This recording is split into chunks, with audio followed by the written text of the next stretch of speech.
Hey, what's going on, everybody? It's Jeff. I want to let everyone know that the documentary we are covering this week focuses pretty heavily on the subject of suicide and might not be suitable for all listeners. If this is a subject that you or anyone who might be listening might find triggering, please consider skipping this episode and checking out one of our more lighthearted episodes. We've got Winnebago Man, we've got Class Action Park, we've got Stutz, we've got Hillbilly, or you can check out Fantastic Fungi, or Paris is Burning, or Grey Gardens, or Is That Black Enough for You, or Minding the Gap, or Won't You Be My Neighbor, or any of those. Welcome, strangers, to Talkumentary, a show where we watch documentaries and then get together and talk about them. Welcome, everyone, to the 35th episode of Talkumentary. This week, we have no special guests, no quirky introductions, no funny songs, no little skits. Why? Well, truthfully, because I'm in a somber mood, gentlemen. And we watched a pretty somber documentary this week. So out of respect for the subject matter and just sort of the overall feeling of this one, we're going to keep it classy, San Francisco. I am your host, Jeff Kolaski, and joining me tonight for this week's episode are two of my dear friends whom I cherish greatly and value beyond belief. Back with us once again in the red chair, Mr. Brice Necker. What's up, Bruce? Hello. Hello. Sitting next to him over there in the gray chair, in all of his glory, grace, mercy, and splendor, King James himself. What's up, James? Nothing else. Hey, hi, everybody. Before we go any further, I'm going to get a few things out of the way since we've noticed that no one really listens to the end of our show. We're going to put this up at the front. With that being said, you should listen to the end of our show because all kinds of fun things happen then. But anyway, I'm going to say this now. Please go out if you're enjoying our show. We're 35 episodes in now. Go rate and review our podcast on your favorite podcast streaming service. Let us know what you think. If you want to connect to our crew, look for @Talkumentary Podcast on Instagram, Facebook, and YouTube. Or shoot us an email at info.talkumentary@gmail.com. Let's get into our episode. This week, we took a trip to the beautiful San Francisco to watch a documentary about a bridge. A bridge that bridges the gap not only between land masses over water, but between tactless morbidity and remarkable sensitivity. It bridges a gap between deeply disturbing and viscerally fascinating, between beauty and tragedy. We watched a 95-minute documentary fittingly titled The Bridge. This documentary from 2006 spans the entirety of the year 2004 and focuses on one of the seven wonders of the modern world, the Golden Gate Bridge. But this isn't about the overwhelming feat of engineering and the beautiful design. No, it focuses on the people who have made the normally life-ending decision to leap from that bridge into the waters below. Here is the trailer. It was one of those epic days in San Francisco driving across the Golden Gate Bridge. It was crystal clear, the bay was calm, there were tourists walking across the bridge. Usually on those types of days, I always soak in the beauty of the bay and look over to Alcatraz.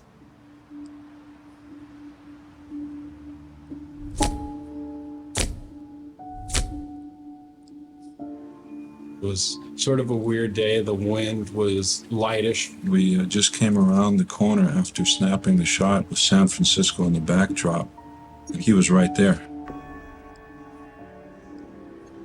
What makes a person be able to do that? I don't know. I don't have the answer to that.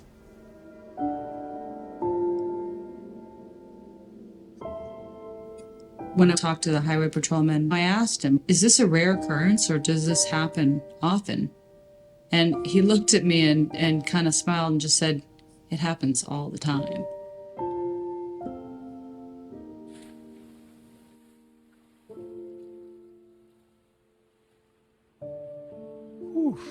This is a heavy one. I know the trailer, the sound anyway for our audio media might not have been the best for that trailer, but that is the feeling throughout the entirety of this documentary. What do you guys think of this,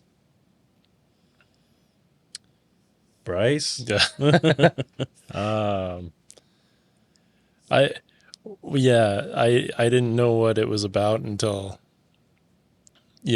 started watching it, and then I was like, oh, the bridge, I get it. Right. And then it was just like kind of a downer, Yeah. and it remained as such for 95 minutes. Yeah. Yeah. James, I know you missed the memo that you were supposed to be on this episode, so you didn't watch the whole thing, but we kind of gave you the rundown of this, and you're going to get our opinion on what happened, and you'll have plenty of chances to weigh in on this, but without having seen the whole thing, a documentary about that literally shows footage from bridge to water of several different suicides. I mean, that's heavy, man. What are your thoughts about that? I watched when the guy jumped in, just let go. I thought, man, if that was the whole video, I mean, he kind of just drug things out a little bit. I mean, I feel bad about the people. And then on the second hand, I look at the mental health of people today. What drives them, what pushes them. Right. This kind of touches on that a little bit too, where they look at the aspects of people and the families that say, I don't know what happened. Right. Or something like I didn't like this documentary at all. No. I thought overall this documentary felt like something that should be on like rotten.com or something like that.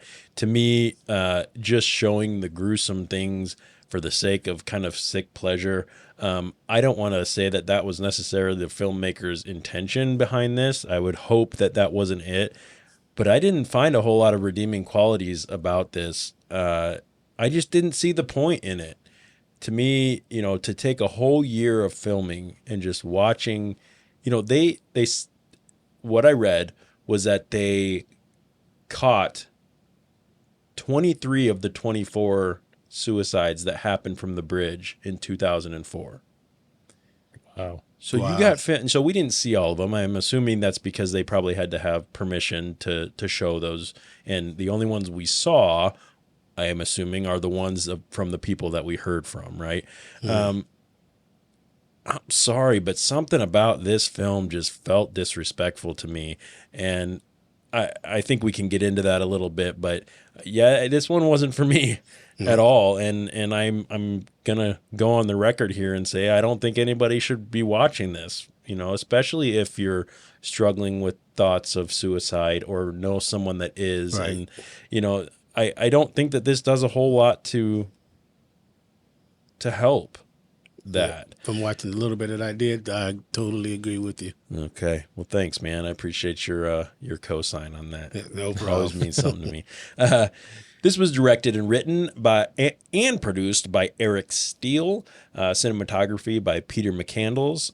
This film was an Alive Media, Easy There Tiger, and IFC Presents production, distributed by IFC Films, streamed on Canopy. The Bridge was scored 68% on Rotten Tomatoes, with 59 reviews and an audience score of 72% with over 5,000 ratings. So it has plenty of ratings, but it didn't do very good. Sorry, DJ. Here are a few of those reviews. A fresh review from Matthew Turner of View London says, "This fascinating, sensitive documentary is an extraordinary film that is both thought-provoking and deeply moving, although it contains images that some viewers may find upsetting." Yeah, I would say most viewers would find that upsetting. And Andrew Pulver of Guardian gives a rotten review of, quote, "This could be the most morally loathsome film ever made." I tend to lean a little bit more toward Andrew Pulver's view of this film myself. But anyway, we're going to have a link with the credits and everything for this film in our show notes. Let's get into it. God damn it. I'm so sorry. This is going to be a rough one. I think maybe I'm coming down with something and I just don't want to deal with it. Don't do it. Quick warning before we don't. start this episode, we're going to spoil it for you, which it was spoiled long before. So listen to this episode if you want, but don't go watch the movie. I don't think they need any more plays. Let's talk about why we chose to watch The Bridge this week. Who... Oh, God damn it. For those of you who are listening, my daughter just walked in the room and flipped us off and walked away. Yeah, I didn't see any of that, so she was only Oh, talking to those she didn't two. flip us off. Oh, she flipped me off. Oh, yeah, Okay. no. Fair enough. Let's talk about why we chose to watch The Bridge this week. Yeah, let's talk about Who that. the hell chose this documentary for our show? Oh, it was me. I am not happy with this decision, so don't hold it against me, please. I was definitely hoping for something that would maybe give us something real to talk about, a subject that is sometimes taboo, like suicide. I do believe that suicide is something that should be talked about to bring awareness to and to get people help that they need, because everybody is valued and everybody is loved. And but unfortunately, I don't think this documentary did what I was hoping it was going to do. But hopefully we can at least have a little bit of a discussion tonight about this topic that could maybe raise some awareness and maybe give someone even a little hope. So let's try.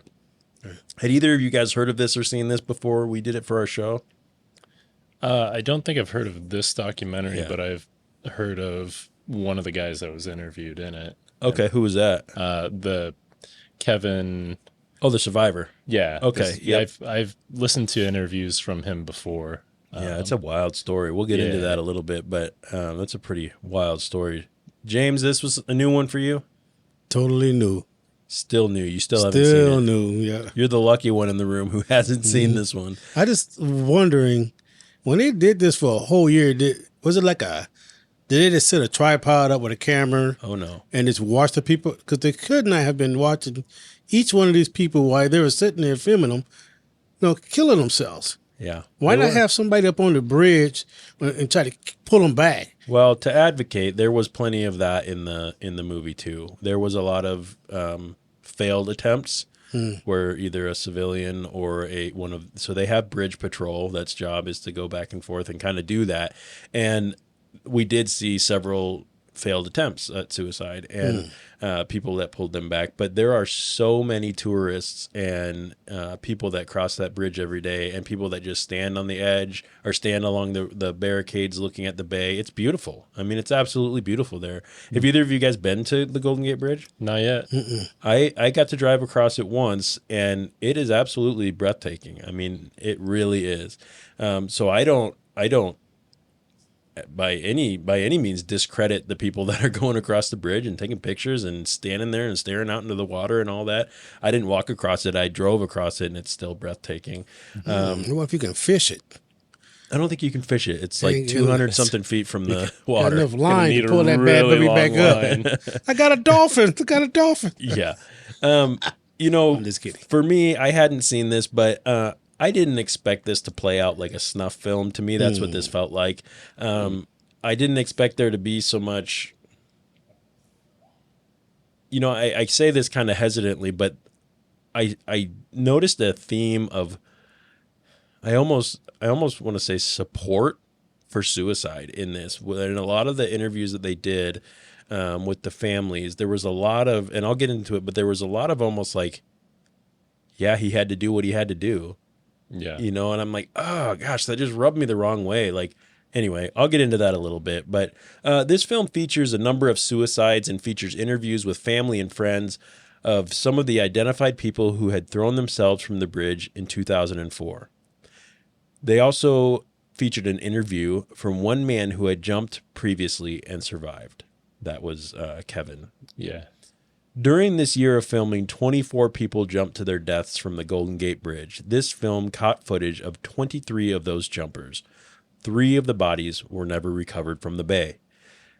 It is stated that there's an approximate 4-second fall from the bridge of 245 feet, equaling a fall of about 75 miles per hour or more to hit the waters of San Francisco Bay, with the force of a speeding truck hitting a concrete wall.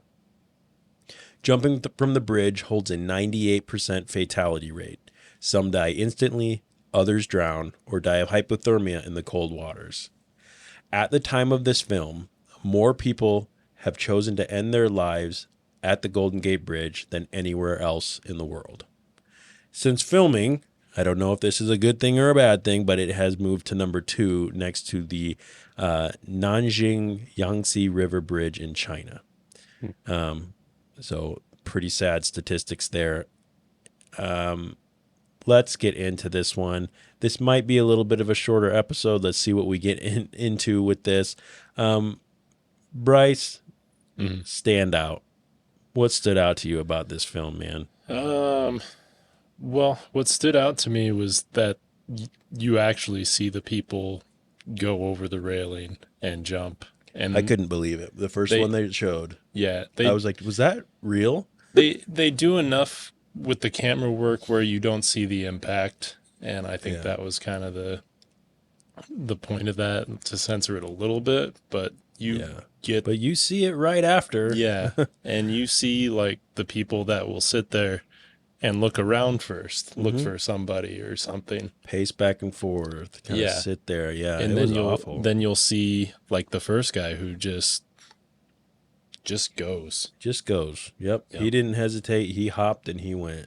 Yeah. And that broke my heart. One thing I found out about this film is that it actually caused some pretty significant controversy. So when the director, his last name was Steele, I don't remember his first name, but Steele signed up for a filming permit at the Golden Gate Bridge, and he misled the Golden Gate National Recreation by telling them that he, quote, intended to capture the powerful, spectacular intersection of monument and nature that takes place every day at the Golden Gate Bridge. So basically, something structural meets nature. He says he lies about this because he believed that not only would his film have been instantly rejected if he had told them the truth, but he said that but he also wanted to keep the filming a secret in hopes of deterring anyone from jumping to their deaths knowing they'd be recorded in a documentary, which very possibly could have happened as well. But despite his, what I would consider quote unquote efforts, there was an increase in suicide attempts at the bridge when this documentary began playing, making many people call this film an invasion of privacy anyway. So that was pretty crazy to me. Like he wasn't even upfront about what he was doing. Right. I feel like if you know that something's not, I go back and forth because in some ways I feel, media is a form of speech, which is a form of free speech, and you should kind of be able to do those things. But when you're capturing an intimate moment, be it's private, I just don't know.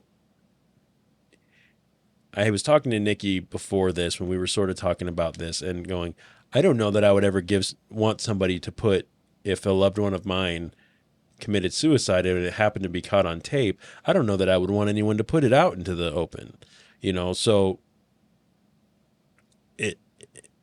I don't know. It's just such a complex thing. To film people at their most desperate point. Yeah. Like to see the moment, the last thoughts that they've had. Yeah. The last people that saw them, to potentially be the very last person to see them. That to me is heavy.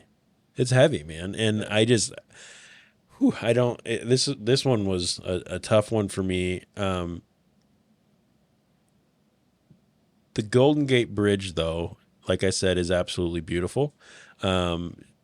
Probably the only redeeming qualities about this film was there was a lot of, somber and breathtaking footage from the shoreline and all that. But almost every time they did like a long still of the bridge, the beautiful bridge, the beautiful bay, it seemed like they always ended it with a little splash in the water. And I even rewound one spot to kind of look and say, was that somebody jumping off, or was that something getting thrown off? Because they showed a few times where people threw something off the bridge, right? Yeah. But I didn't see anything. So I really hope that it wasn't like a splash put in post-production to like add to the snuff factor of this film, you know? Right. Either way, it just seemed kind of distasteful. Like, just show the beauty of the bridge. How can you watch this film?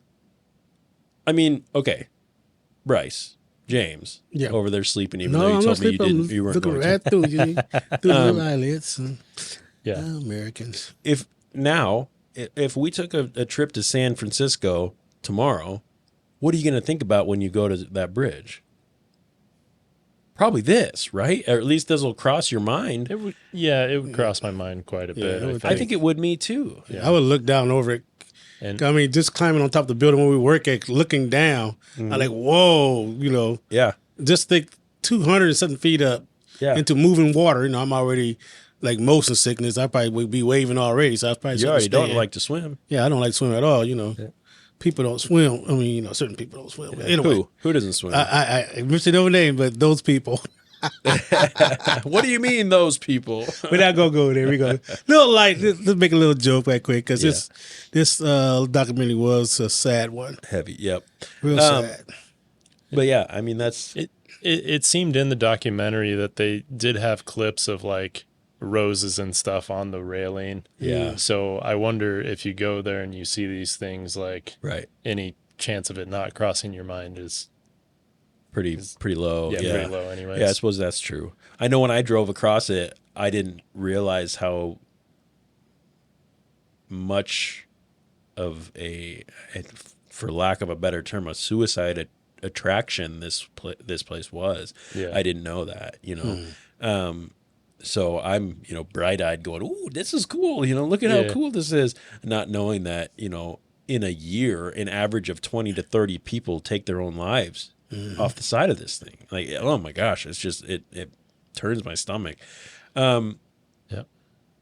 So going back to the bridge itself, not the documentary, the bridge, during the entire movie, I kept thinking that barrier is so low. Right, that's what I was thinking. I walk across a bridge in Omaha, and there's chain link fence, all like up about 8 feet, and then it curves back toward the road with, you know, more fence, and then sometimes there's a, you know, not necessarily razor wire, but sometimes, and you know, they have like at least the like sharp ends to the fence to make it very difficult to climb over that, right?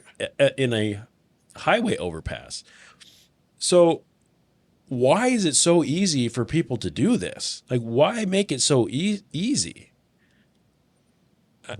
I mean, I do we know, like, I didn't look this up, but when was the bridge built? 1800s or something like that? I don't know. I have no clue. Yeah, A so long time ago. they probably weren't thinking about jump and fall prevention, right? Right. And being that, you know, it's a protected monument, probably it's a landmark, it's one of the 7 wonders of the modern world. Yeah. You probably have some, you know, you have to be careful with what, you know, what kind of modifications you make to it, maybe. Yeah, but what's the effect of making modifications? It shouldn't really matter. Exactly. The design should be, if it's a big deal like that, then maybe you should come up with a design that would favor the architectural structure of the bridge itself and make it look as one. Well, thankfully, across. thanks for saying that, because thankfully that's what they did. I did a little bit of research, and it turns out in 2018, which was significant, like years after this was made, the construction of a suicide prevention net began. It is expected to be fully completed in 2023, which is this year. I don't know if it's completed yet.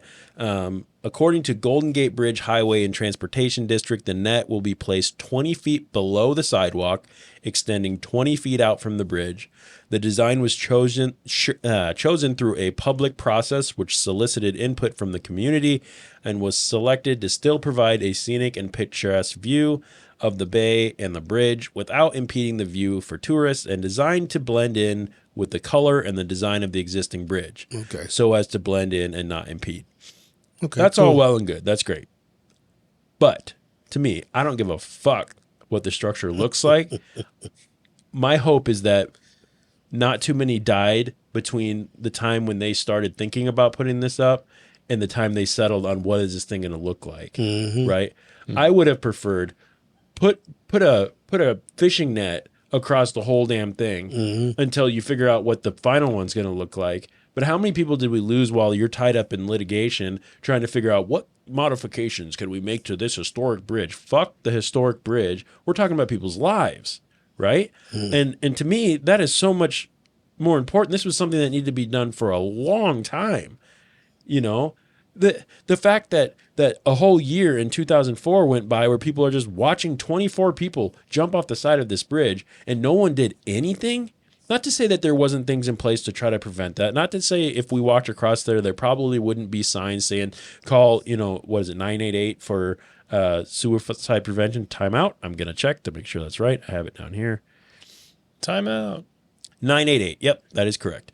For suicide and crisis prevention and help. But to me, it's like, how long are we going to wait to do something? Make your decisions later. But right now we have lives that are ending. So that's what's important to me. So that's something that kind of irked me about this. I don't know how you guys felt about that, but yeah. Yeah, I think maybe it would take a while just because if someone's at that point, like, okay, maybe they won't use the bridge, but yeah, they'll go somewhere else. And I get that. I really do. But when you're making it, yeah, when it becomes an attraction for that, yeah, it became a hot spot, right? And yeah, then it's an issue. Yeah, I completely agree. And bigger issue, right? It's an issue. Yeah, especially when the lady asks, like we just heard on the part you played. Yeah. Does this happen often? And he answers back. He smiles and says, "Happens all the time." Happens all the time. If it happens all the time, then, like you said, Jeff, what is the price of life? Exactly. What is the price of life? Right. I mean, you can look into this thing, and I can honestly tell you that mental problems that come on anybody. Yep. And I found that out myself. But it's always going to be there. And, right. if we see a problem that can alleviate death, why not stop that from happening? Right. And to Brice's point, like, if someone's at the point where they're that they want to, end their own lives, it's very likely that they're going to find a way to do it. Right. But as we found out in this documentary, I don't remember who it was because they talked to a lot of different, civilian people that, but somebody even mentioned, like, if you think this is something that isn't planned out and thought about and the repercussions and this was, I don't want to belittle it by saying it's the easy way out because I don't think there's anything easy about making the decision to end your own life. I think that is a heavy, heavy, heavy decision and one that, I hope, God, I mean, but I guess my point is people actually do think about what's going to happen. How am I going to do this to where the people that maybe do care about me don't have to deal with, as much of a mess or as much of, what's going to happen. Right. Right. So you learn that people, there's signs, that when you get ready to do something like that, yeah, people start to giving away things and starting to not do stuff. Like here's this. Oh, here's my watch that I had for 25 years. Right. Started giving away things, and it's this signs that show other people. Yep. Well, and another thing too that they even mentioned was it's when the anguish goes away and everything seems fine all of a sudden. A lot of times that's an indicator that someone's made up their mind. And that almost makes me tear up saying that because I that's so scary. Mm-hmm. That is so scary to think that you could potentially think that oh, good, they're coming around, they're starting to feel better, and that could be the most dangerous time. That to me is so terrifying. So in this documentary, we get a lot of stories from the loved ones of people who had ended their own lives from the bridge. And a common thread that we heard, which I don't think is any surprise, was that the people who did this were in some sort of mental distress and anguish, be that mental illness, or who knows what else.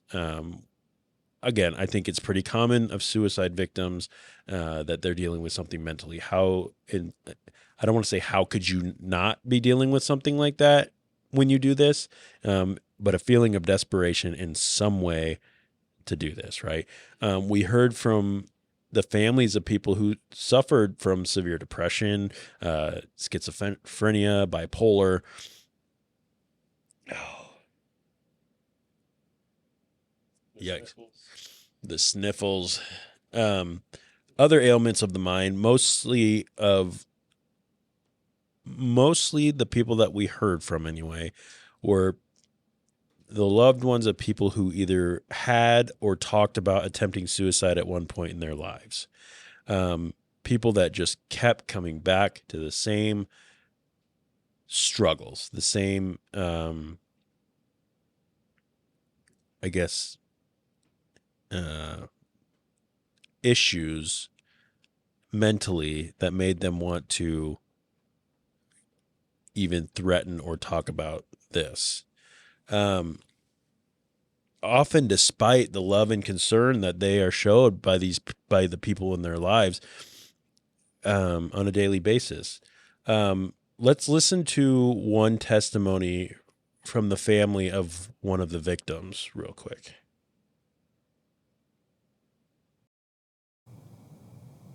What makes a person be able to do that?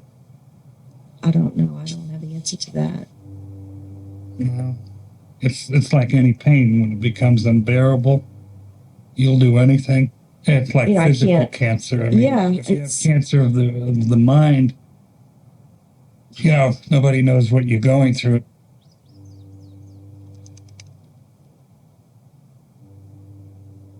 I mean, it was like our hands being tied. I mean, no matter how much we talked to him, I mean, he was in and out of the hospital. The doctors talked to him, and it was like nothing would change his mind. So, to me, that is one of the scariest parts of this whole thing. Is, they called it a cancer of the mind, where it's something that constantly eats away at somebody until they feel like not only do they not have any reason to live, but they are such a burden on the people around them. Breaks my heart. And, no matter, she said in there, no matter how much we talk to him, how much we tell him, you can't convince somebody of that. And that to me is the most disheartening thing. When you look up, what kinds of things, what are you supposed to do if somebody is feeling at the brink of something like this? Well, it always says, encourage them to get help, check in on your friends, that sort of thing. Well, what does that mean? Because it sounds like they were checking in on their loved one. They were telling him he was loved. They were whatever. And what's too much? What's not enough? When you've got someone like Gene in this show, in this movie, where he's constantly, for years, making light of and making jokes about, just end me, or I'm just going to commit suicide. Well, you're crying wolf for years.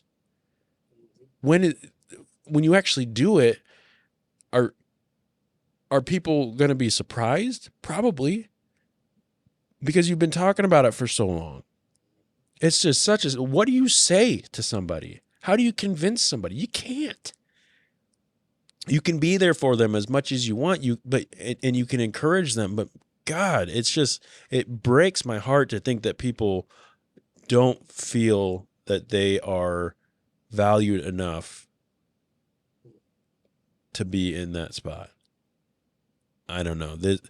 One of the testimonies related what their loved one was going through to having 27 TVs on in the room and having to try to pay attention to all of those TVs while they're trying to have a conversation at the same time, and having to fight all that to give attention. I mean, how long can a person do that? You know, just upstairs before we came down here, I was on the phone with DJ, producer guy DJ, and you guys were having a conversation with my wife, who was on the right side of me, and you guys were on the left side of me. So there was 2 conversations going on at once. 2. And I was struggling to pay attention to the phone call because you guys were talking right near me. You weren't talking to me. You were just talking near me. So I was so distracted by that I was like, I have to end this phone call. That's 2. So, and that was for maybe 3 minutes at most. Mm-hmm. To think about what's going on in someone's head, the synapses, the electricity firing off in someone's head that's causing it to feel like there's 27 different conversations going on at the same time, and I'm supposed to focus on this one. I could see that stuff. How do you put up with that? It's just like that. I see where they're coming from. Sure. Because with my brain, and when I talk to you guys, and we laugh and joke, and they call me switch at the job. You know, because I switch subjects.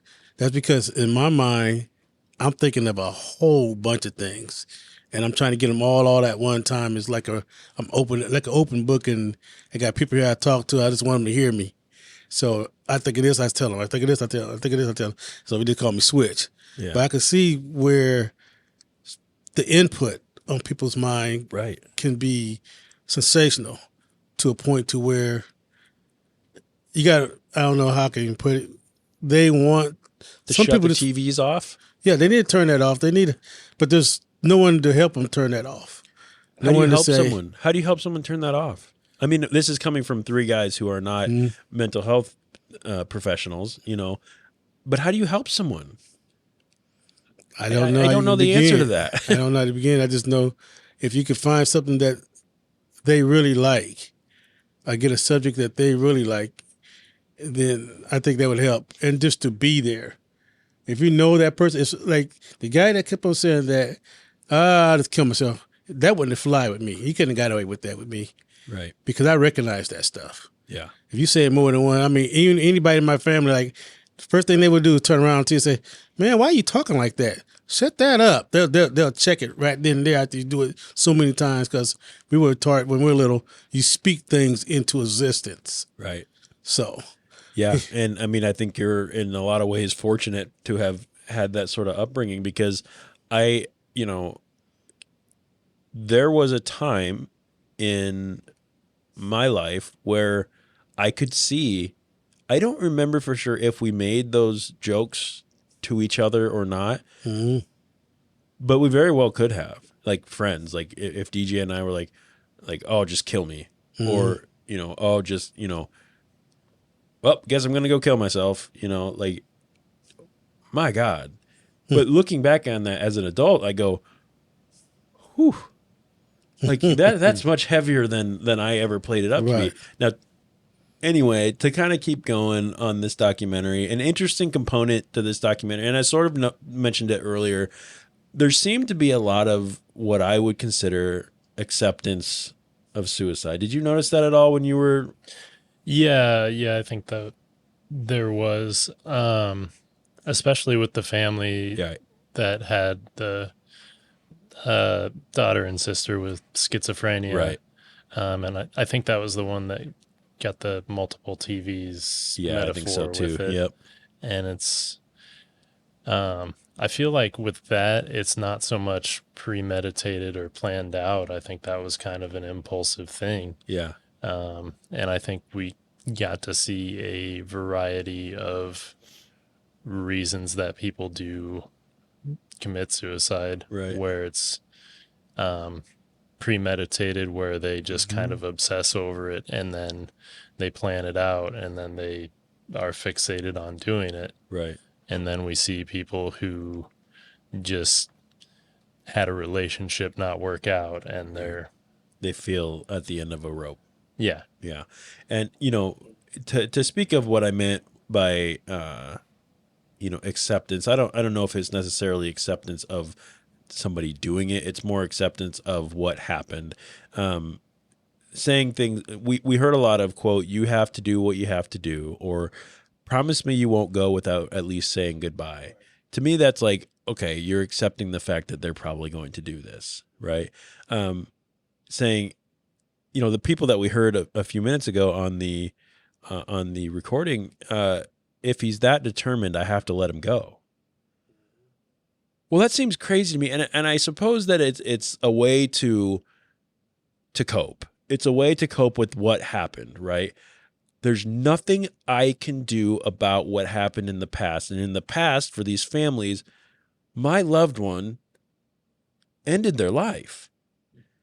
How do I cope with that? I cope with that now by saying, I hope they're in a better place. I hope that they, you know, I'm glad they're not suffering anymore. You got to do what you got to do.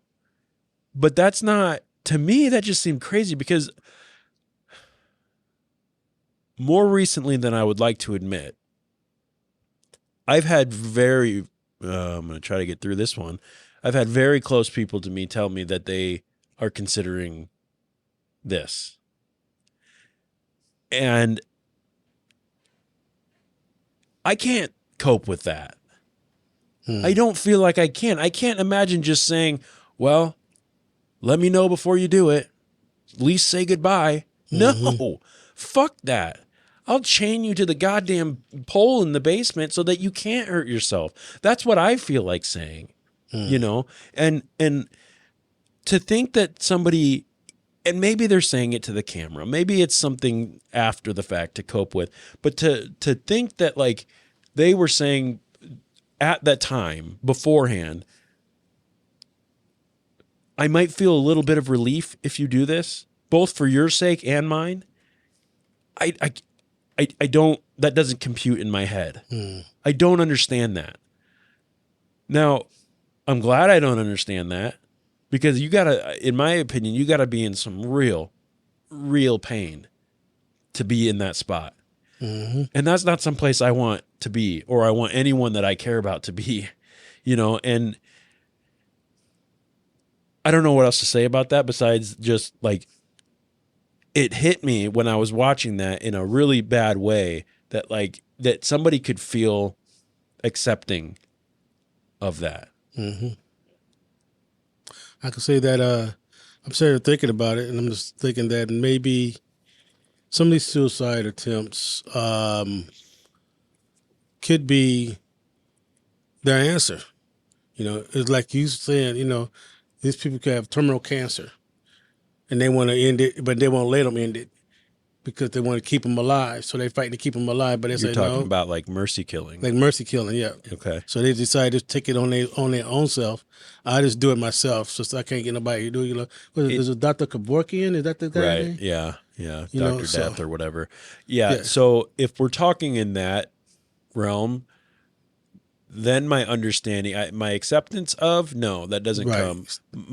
My understanding of, I think, peaks up a little bit because I am somebody who I can't say in, you know, if you're, like you said, in a terminally ill and you're in pain, you're just in pain all the time. And I suppose that's the same thing. Mental pain is just as much, you know, just as prevalent as physical pain. And dealing with, you know, to call back to, you know, Gleason, when we did the episode on Gleason, if you're struggling with those, he even said, Steve Gleason said in that, like, I considered, like, should I just let this be done? Should I stop fighting? You know, and well, thankfully he decided, no, I'm going to keep fighting. And so do so many people in this world because they know it's worth it. But you're right, James. I mean, is there a point where you feel like it's not? And you know, my hope is that people are more often than not going to say there's always something worth being here for, you know, and that I think when people are in that spot, and even if it is something terminal or something, that if they give it time, you know, think about things and step away from like giving up, then they can see the value in life and continue to move on. Yep. But I think so often, you know, people get in these spots and you're in this low, desperate spot, and then that's the only solution you can see. But right, it's better if you don't. Right. Right. You kind of forget about the people around you when you do that type of stuff. You know, you do, but also, not to go back to Gleason again, but in his case, that was what he was worried about, was the people around him. Because what happens when you become a burden on the people around you, or you feel like you are? That's where, you know, I'm not here to judge anyone who's ever thought about it or attempted it or done it. I'm not here to judge. I'm not your, you know, what happens is my heart breaks for you. Because I don't want that for anybody. You know, I don't want you to be in pain, but I also don't want you to think that you as a soul, as a spirit, as a whatever, as a human being aren't valuable enough to remain here until you are naturally not. To be at a point where you take it upon yourself because you're in so much pain to end your existence as we know it, right? To kind of veer us back toward the center again, there was one story and some footage that I thought was pretty cool, and it was of one of the life-saving parts of this film. There was a story and some footage from the ground or whatever of a guy who was like taking pictures of the bridge. You remember that? Yeah. Yeah. Can you want to tell us, Brice, a little bit about what happened there? Yeah. This guy is on the bridge taking pictures with his camera, and he notices this lady climb over the railing. She does it so calmly that it doesn't register in his mind what she's contemplating and about to do. And I'm gonna just cut in there for just a second and add to that. A lot of the people that talked about witnessing someone, they mentioned like it didn't compute that that's what was really happening. Yeah. You know, that someone just climbed over the edge of that rail and is standing like they're about to jump, which was kind of a crazy, you know, I think that's probably a human reaction to traumatic events to go, oh, no, that can't be what I'm about to see. Yeah. You or you see someone sitting on the rail, you're like, that's ballsy. Yeah. They could fall. Yeah. What if you fall? Like, yeah. Little did you know that that's their plan. But anyway, continue. Yeah. Sorry. Once, you know, it registers in his mind and he's already like taking pictures of her standing there on the ledge and everything. It like clicks and he's like, oh shoot. So he's trying to talk to her and she's muttering something unresponsive, and he actually reaches down, grabs her by the jacket collar, and props to whoever made that jacket. It was good. That was a well-made jacket because it held up. And he, camera dangling around his neck, pulls her up and gets her over the railing. Okay, so do you think that was an example of like adrenaline strength there? I think he was lucky. She was small, but she was a lighter woman. Right. Yeah. And I don't know if it was. It might have been adrenaline strength. I don't think it was, because I don't think he was going to let go at any point. No, and what I expected when I saw that was a grab of the jacket, pull her back, and kind of hold her, which is what I was thinking that I would, you know, if I were in that situation, what I would try to think to do. I don't know that I would have thought I'm going to pull her up back over this, because I probably wouldn't have thought that I would be capable of just heaving this. Well, I mean, I guess she was pretty small, so I think he might have been worried that she would have just squirmed out of her jacket, lose and the jacket, yeah, which is then a fair. I mean, he'd get a free jacket out of it, but probably not worth it. Probably not one that he wants either. So I thought that was cool that he, you know, she's fighting him and he pulls her over. Yeah, and one thing that he mentioned too was when he was watching her climb the rail and get closer to the edge through his camera lens, he said it was almost like it wasn't happening in real life. Like he was a National Geographic photographer, right, taking pictures of a tiger that's about to attack him. Yeah. And then it registered what's happening. And the whole time he's going, this is really good footage. Yeah. You know, but I'm about to die. And, you know, so I thought that was a really neat thing. If we saw a whole film of those kind of things, I'd be like, oh, I'm feeling a lot better about this because we're seeing people helping people. Yeah. You know, that was maybe one of the few things in this that I went, and when he was telling the story, he wasn't telling it like he was a superhero either. No. So props to that guy. I don't remember your name. I'm sorry. But, I guess the sad part about that is when he was talking to the police that was a multiple. Yeah. There was two or three other incidents where she was on the edge of the bridge. Yeah. And he also mentioned too that it almost felt like she wanted someone to save her. Because if she didn't, she would have done what the first guy we saw did. She would have just jumped the rail and gone right over the side. You know. But she stood there. She contemplated. So I don't know if she was hoping that someone would save her or if she just wasn't fully committed to doing what she was going to do. To me, sometimes that's more heartbreaking because you're struggling with this for a very, very long time. And it's a dark place to be, I got to imagine. One of the craziest stories that we heard was actually from a survivor, a guy named Kevin Hines, which we talked a little bit about earlier. This is the kid who, you know, was dealing with some bipolar. He kissed his father goodbye. You know, he mentioned about his dad not being the nicest fella. Kind of to me sounded like sort of an old school dad who just wanted to say, buck up, buttercup, and let's get, you know, let's do what we got to do to make you feel better. Maybe not being as encouraging and sensitive to his kid as he could have been, but that's not to put any blame for anything on another person. But this was the story of the kid's changing his mind and saying, I'm okay, Dad. Don't worry about me. We don't need to go do anything. I'm not going to do anything crazy. All the while in his head, he even said, I was lying through my teeth. I knew I was going to the bridge. He went to the bridge and he sat along the edge and wept for hours. A German lady even came up to him and said, will you take my picture of me on the bridge? And he's going, really?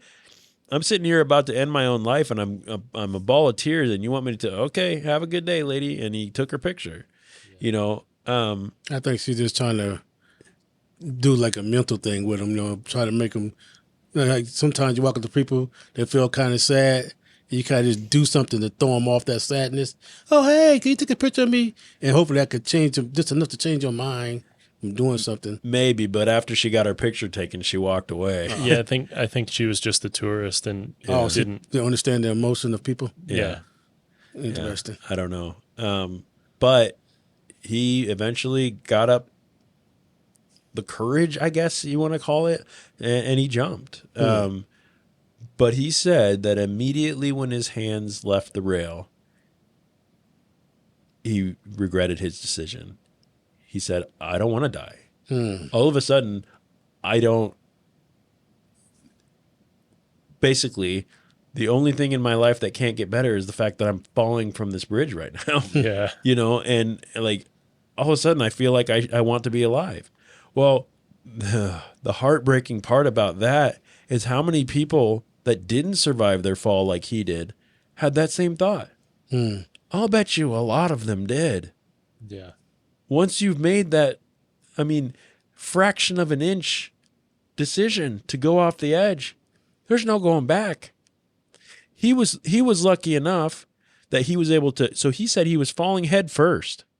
And somehow, within the 4 to 7 seconds that it took him to get to the water, he changed his mind and was able to get himself feet down, and he was wearing boots. So the boots hit the water.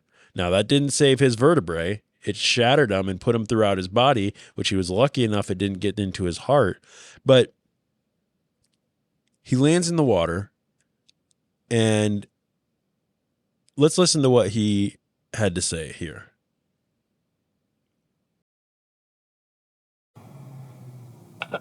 I was awake, I was alive, swimming my butt off to get somewhere where there was air. So I reached the surface, I guess, because I saw some sort of light. And I was screaming for help, but I couldn't really scream. My voice was gone. I couldn't yell. I was like, help me. And I felt something brush by my leg. I was like, oh, great. I didn't die jumping off the Golden Gate Bridge. A shark is going to eat me. I was like, this is ridiculous. Years later, I found out, matter of fact, last year, I found out it wasn't a shark. It was a seal circling me, and apparently it was the only thing keeping me afloat.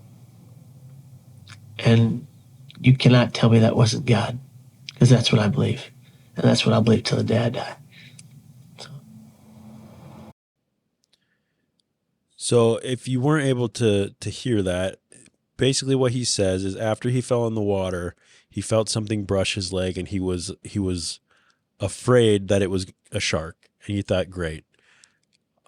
I wanted to save my own life. I didn't die on impact somehow. I just swam what he called 40 to 50 feet up, wearing boots with broken vertebrae, and something brushes his leg. Well, he was told, I don't know how anyone would have known this, but he was told that there was a seal circling him, and somehow that seal kept him afloat, and he attributes that to God, which that's great. I mean, in my mind, if you've got something now to live for, I love that for you. You know, according to Kevin, the worst or hardest part about living through this is that your family after the fact, though, walks on eggshells when they talk to you. Nobody trusts you anymore, and they don't believe that you're not going to attempt this again. They don't treat you like a normal person. And he said, I just want to be a normal person. I just want to be, hey, Kev, what's up, Kev? You know, that sort of thing. But he says, I've learned my lesson. But it would be hard to trust someone that you love after they told you, I'm not going to do anything, and then they go and do it. James, what are your thoughts when you hear this story of the survivor? Well, I have to agree with him. I think it was God, too. Yeah. I have to say that. I mean, I'm not disagreeing with that. I think it's God. And after hearing the story, I knew he didn't want to die anyway, you know. Sometimes we, as Brice said, we don't step back and take another look at it before we start to do something sometimes. And sometimes if we do, it's nearly not that deep. You know, it's deep to our mind. I ain't going to say the other one, but it's deep to our mental mind. I'm not saying it. It's deep to our mind, you know. The situation is serious at that moment. Sure. So serious that sometimes the rationality seems to get tossed out the door. This needs somebody to say, hey, you know, that's it. You know, step back from the situation. And I say to all you guys that out there are things you can do. There's people you can talk to. There's people you can trust.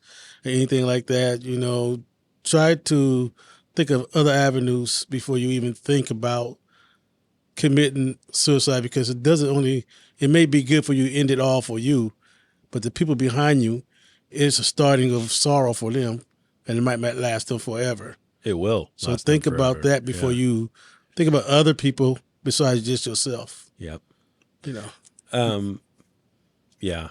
I mean, his story was pretty phenomenal. Yeah. I mean, I'm glad he survived it. I'm glad he was able to tell that story. I wonder, you know, I didn't look this up, but I wonder how many, are there other survivors? I mean, there's got to be, right? Right. Well, with a 98% rate, there has to be other cases, but in what state they survived, I don't. Yeah, I mean, good for Kevin for seeming to have gotten, you know, from what we can tell, get his life some meaning. And, you know, I don't care what you got to do. You know, there is things in this world that are worth living for. I do like how with the interview with his dad, he mentioned times after that they it's an ongoing thing. It's not just he's tried this fixed. once, it didn't work. It's a constant. It's a constant thing. And for being, I think he was 24 at the time, and having to live this very regulated life of waking up at 8 a.m, having breakfast, taking his meds, going to bed at 10 each night, taking meds again at 9, and then going to bed at 10. And it's like having this regulated life in which it's focused on his mental health and having what he survival needs. Right. It's not the usual life for a 24-year-old, but it's what's working, and sticking to that was good. Yep, agreed. Throughout the film, they keep going back to a young man named Gene. They show him on the bridge over and over. He's the one who's got long hair, leather jacket, sunglasses. And they've talked to quite a few of a couple of his friends, and like a lady who was maybe sort of like an aunt or a mother figure to him a little bit. Apparently, so he's the one that we talked about who had been struggling for a long time, socially, mentally, emotionally.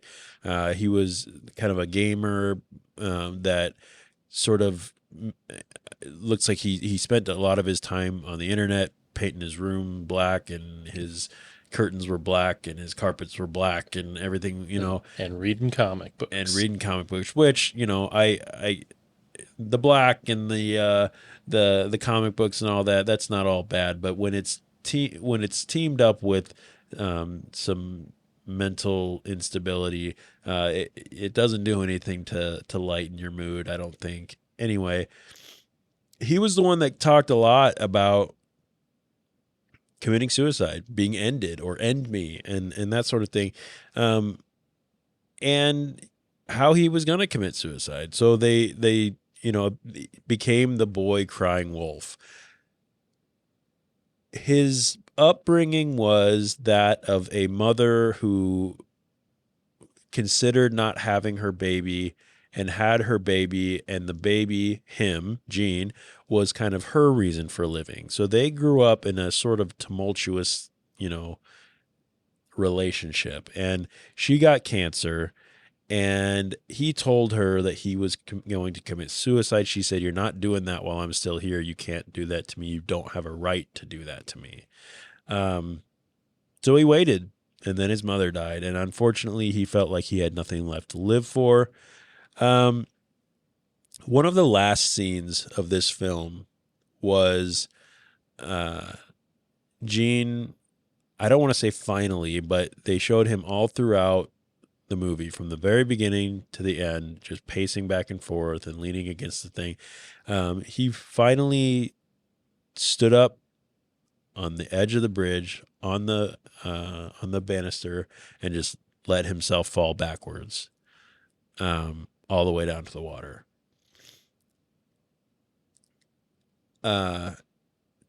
Probably of all the people that we talked to, he had the most amount of friends that were interviewed on this.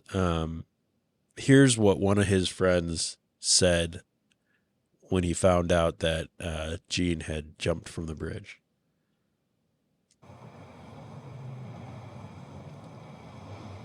I couldn't fully cry, and I couldn't fully whatever, but the overwhelming emotion was anger.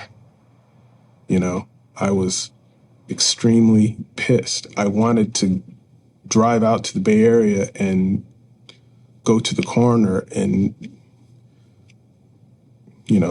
get cleared. Wake up. Why did you do that? I don't see any reason for people to do that. And Gene had people in this world that loved him. And he hurt them. If I see him again, that's what I want to tell him. He hurt me. And I didn't think he would ever do that. It's pretty heavy. I mean, Exactly. that's the thing that, that's the thing that you want to be able to tell people. Mm-hmm. And one of his family friends, the lady that I said kind of was sort of like an aunt to him or something, made a statement about him that, quote, maybe Gene just wanted to fly one time. And it feels selfish to me to want people to stay alive for other people, right? When we talk about, like James, when you said, think about how it affects other people. Mm-hmm. Well, to me, there's a part of me that feels like, well, it's selfish to want someone to suffer for me, just so that I have them in my life, right? And there were even that family that talked about their son. You know, he's like, well, do you want them to stay sick and in pain just to be alive? Or, you know, but it's also selfish to want to die despite other people, right? Mm-hmm. That's the feeling that you get when you find out someone you love has committed suicide. It's why would you do this to me? Well, that's a selfish way to think about it too. And why were you so selfish to think that your life didn't mean something to me? You know, it's such a heart-wrenching story, and there's just nothing happy about it. And that's why I'm sorry to all of our listeners out there that want something happy when they listen to our show. And I promise we're going to do that. But for this one, it's heart-wrenching from beginning to end. And it was hard to watch this week, plain and simple. How'd you feel after watching this, Brice? I was glad it was over. Yeah. And hopefully no pun intended. Yeah, no. Oh, jeez. Sorry. Yeah. I'm glad I didn't watch all the way through it. No, I heard it when I said it. I just didn't want to say it. But I'm glad I didn't go all the way through this. Just listen to you guys talk about it. Yeah. But I'm just thinking about the mental part of it. The mental part. There's a lot of people that need help. And there really is. Yeah. So. And get that help.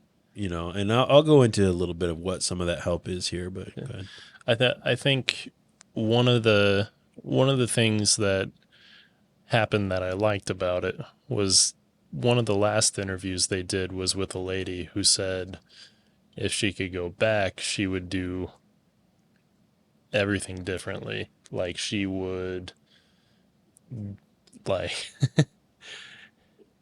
stay up all night. She would do that's right. Yeah. Like go whatever it takes, hold them and not let them go. Like right. And I think as far as people in this that don't have regrets, there's not a lot. No. And I think that's kind of the point, is that you don't want to let these people go. Right. You don't want to let yourself go or anything. Just hold on. Yeah. James, how you feeling, man? You didn't watch it, so I normally ask how you feel after you watch it, but I'm just going off of what part I seen. Yeah. And then listen to you guys talk about it.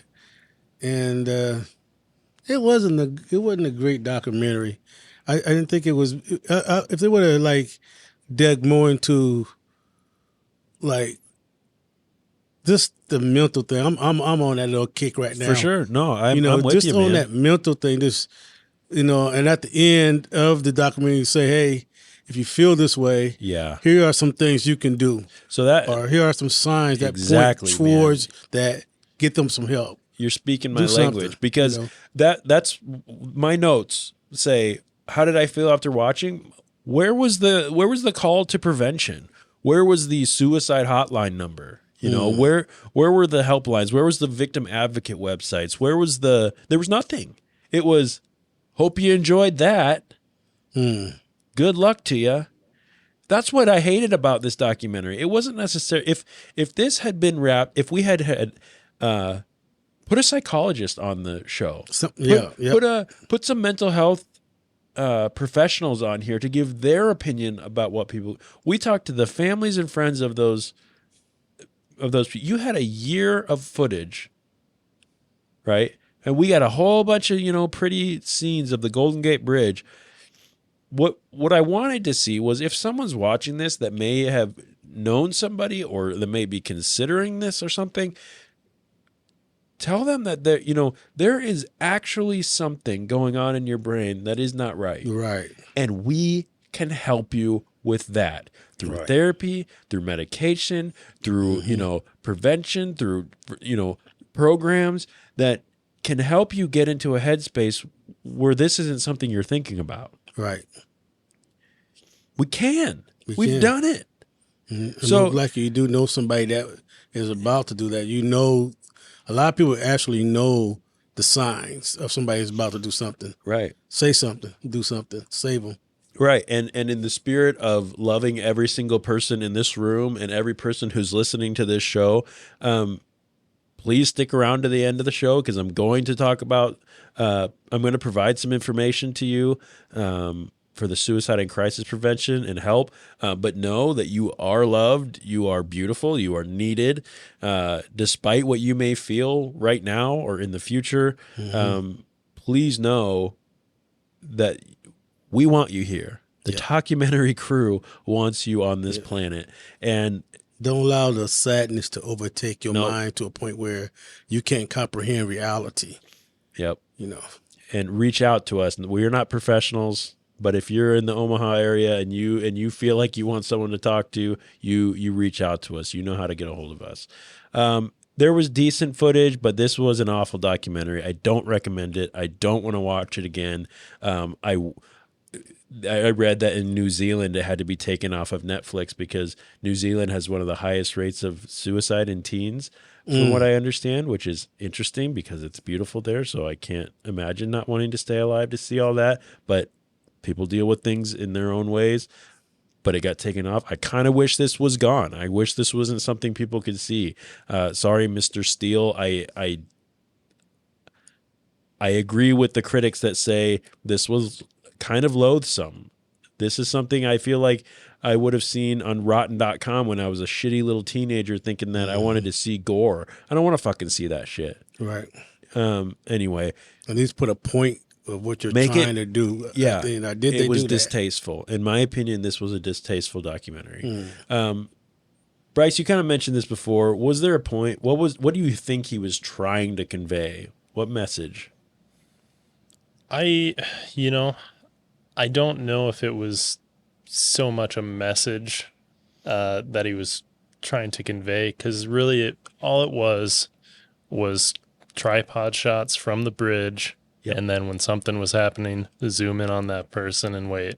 Right. And then followed with talking heads of grieving family members. Right. I think it would have been a much better documentary if it was interviewing like the police who have to talk people down from there. Yeah. Like for all the attempts that we saw, there wasn't a lot of failed attempts, right? Which was disheartening in itself. But I think the failed attempts would have been a lot better documentary. I would have enjoyed that more. Could have followed more of a story there and agreed. Be less depressing. Yep. Other than that, I mean, it was interesting in its own aspect, but it was kind of that kind of viewing into something I didn't really want to look into. Yeah. I agree. Okay, so we've got to rate this documentary. If you're new to the show, which I hope this isn't where you're starting, but we give an official documentary rating. Each crew member scores the documentary on a scale of 1 to 10 items, with 1 being bad, 10 being great. The item that is used for scoring changes each week, depending on the content of the documentary we watched. This week, we chose something that was probably, in my opinion, the star of this show, the godsend itself, the San Francisco Seal. So we are using San Francisco Seals as our rating item. So let's start with Brice. How many San Francisco Seals do you give the bridge? I'm actually gonna give it 2 seals. Screwed me up. Yeah. I just, the more I think about it, I think it was a heavy undertaking for a documentary, but I don't think it played out well. I think getting those interviews of grieving family members and amassing all that footage took a lot of time and effort, but I don't think it played out well. I agree. James, from what you learned, what you saw, how many San Francisco SEALs? I'm going to give it 3 San Francisco SEALs. Okay. Even though it was not really great made, a lot of points wasn't done, it still brung open, like I always, it brung things to reality. There are people willing to just sit out there and take their lives. There are grieving people. There's aspects from every point of view. Sure. But it just didn't go anywhere. Yeah. That's the only thing about it. Yep. So I just give it a 3. Okay. I am giving this a 0. That is the least amount of that I've ever given a documentary, and mostly because I would have been okay not seeing this from beginning to end. There wasn't anything in this that I feel helped anybody. There wasn't anything that I feel educated anybody. There was no call to help or prevention or anything like that. Mm-hmm. This was simply an exposition without any redeeming qualities, in my opinion. And the things that I considered while we were talking a redeeming quality, I don't think were redeeming enough to count as something that should have been put together in the way it was put together. So after averaging everyone's scores, the official documentary rating for The Bridge is 1.666 repeating, which is James's favorite denominator there. I want to thank everyone for listening to this really heavy episode. As always, I want to thank our crew, Brice, James, Katie, who's at home. Katie actually decided to opt out of this one because of the subject matter, which we respect. We love you, Katie. We'll see you at the next one. Thank you guys for joining me tonight. You're my family. I don't know what I would do without you guys. I am grateful for you. To anyone out there that might be struggling with thoughts of suicide or are having trouble managing your thoughts and emotions about your worth, please, please, please find help. There are resources out there that are free. They can be discreet. They're available for you 24 hours a day, 7 days a week. The Suicide and Crisis Lifeline is 988. So on your phone, just dial 988, send, or you can get online at 988lifeline.org to chat with someone who has access to local resources for you and your family. Please remember, suicide is not inevitable. By starting the conversation, providing support, and directing help to those who need it, we can prevent suicides and save lives. Evidence shows that providing support services, talking about it, reducing the access to means of self-harm, and following up with your loved ones are just some of the actions we can take to help those around us. Reach out to 988 for immediate counseling resources to anyone who may need it, whether it's you or a loved one. Get help, strangers. We need you here. DJ, in the booth, cue some happy music, please. Let's end on a high note. Let's talk about next week's episode. What do you guys think? Should we talk about that for a change? Yes, please. Yep. We are getting into the spooky season, ladies and gentlemen. Next week is spooky. So, ghouls and goblins. In the spirit of Halloween, we are traveling to New York City, to examine a boogeyman-like figure that may have ties to real-life grotesquerie, if that's a word, in a film from 2009 called Cropsy. This one is touted as riveting and bone-chillingly creepy. I'm going to leave it at that. Have you guys seen or heard of Cropsy? Only in my dreams at night. Well, that's terrifying. James, how about you? Ever heard of Cropsy? No. So this is just no. This is a wild urban legend. I want to man. see it though. No. Yeah. It's gonna be a wild one. I hope this doesn't fall into the sleepless unrest territory. But even Ebert and Roper said that this one was real scary. So I'm hoping we're in for a decent one. And they're afraid of nothing. Nothing. As I said at the beginning, rate and review our podcast. Follow us on all the stuff. If you've been listening this long, here's what we've started doing. So you are a true part of our family if you have been listening this whole time. Go to our social media, and I want, whether it's YouTube or Facebook or Instagram, and comment the word. Brice, why don't you pick a word for us this week? Anything. First thing that comes to your head. Butter. Butter. You can even use a butter emoji if you want. The word butter, or the picture butter, or a GIF, whatever you call it, of butter. Put that on our social media. You will get a shout out on one at the beginning of one of our shows. Yeah, that's your prize for being a part of our family. Next week, join us as we take a look into the creepy realness of the Boogeyman, one documentary at a time. On behalf of Brice, King James, DJ in the booth, and the entire documentary family, I am your host, Jeff Kolaski. I want to thank you all for listening. I hope you keep your minds open and be kind to each other. Get help if you need it. Blow your nose if you're me. And have a good one. Bye, everybody. Brice, say bye. Bye. James. All right, bye. All right. Bye.